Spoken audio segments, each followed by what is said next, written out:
Every single human that you know and that you don't know is of at least two minds. The conscious mind, that of which we are aware, which impacts our thinking, being, and doing, and feeling, and those aspects of our psyche of which we are unaware, which are nonetheless still impacting our thinking, being, and feeling. The goal is to become more and more aware so that we can become more and more responsive to the world and responsible and less reactive. Because the more reactive you are, the more chaotic your life is, the more trauma you incur, the more trouble you create for yourself and others, and the more suffering you experience.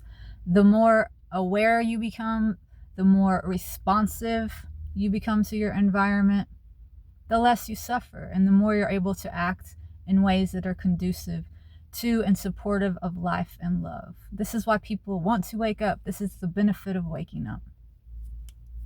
A lot of people never get there because waking up is scary, because what it means to wake up is to bring those aspects of the unconscious mind into the light. And the reason that we have put a lot of things into the unconscious mind is because they were scary. We didn't want to deal with them at the time, so we repressed them. And then they fester, and then they manifest unconsciously in our waking life. And we don't understand why we feel shitty or why we're behaving like an asshole. So then we go to a psychiatrist and we get diagnosed with a personality disorder or a mood disorder, and we get given a pill, which is treating the symptoms, but not the root cause, which is that we don't know ourselves. And this is a lot of clinical psychology. It's just numbing people. It's not fixing people.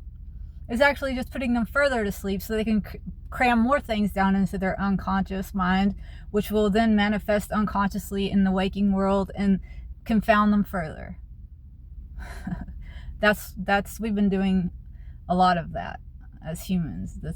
I believe that's why we find ourselves in the situation we find ourselves in right now, in a meta crisis, because we just have failed to deal with reality. We've compartmentalized, and now it's all coming to a head. It's all coming out. We're popping the zit, and it's just necessary for us to wake up. So I'm a big fan of Carl Jung. I'm actually reading Man and His Symbols right now. And it dives into archetypes, to the unconscious mind, to dream work, to shadow work, and how this is absolutely imperative and necessary for us as individuals to wake up. Because the collective only is able to wake up and shift in its level of consciousness if the individuals making up the collective are doing that individual work, because the collective is made up of individuals. So the way that you change the world is to change yourself. Okay? You have to be the change that you wish to see.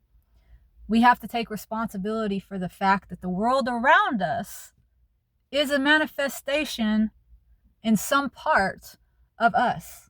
We are co-creators. It does no good to point the finger at others, to make ourselves into victims. That's disempowering. You are a powerful creator. You are a powerful manifester. That's all you are ever doing. That's all we are ever doing. Would you rather create and manifest consciously, clearly, knowing thyself, or from a chaotic state of mind where you're confused and lost and don't know what you're doing? Well, we've all been doing that for a while, and on top of it, taking barbiturates and antidepressants and antipsychotics that ironically are making us more psychotic, because we now are in a world where the collective is exhibiting symptoms much like schizophrenia, meaning we're really unsure of what's real at any given time because of the things we've created, like deepfake technology and AI. Why have we done that? Because we're running from reality. We're pressing things down into the unconscious mind. We're compartmentalizing. We're confusing ourselves and others, sometimes for the sake of making a profit. But in the end, it costs us our freedom, our lives, our wellness. We want to be well, we want to be free, we want to be happy.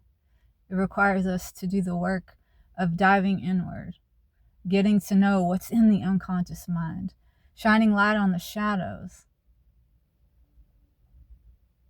bringing it out, looking at it, befriending all aspects of ourselves, integrating, individuating.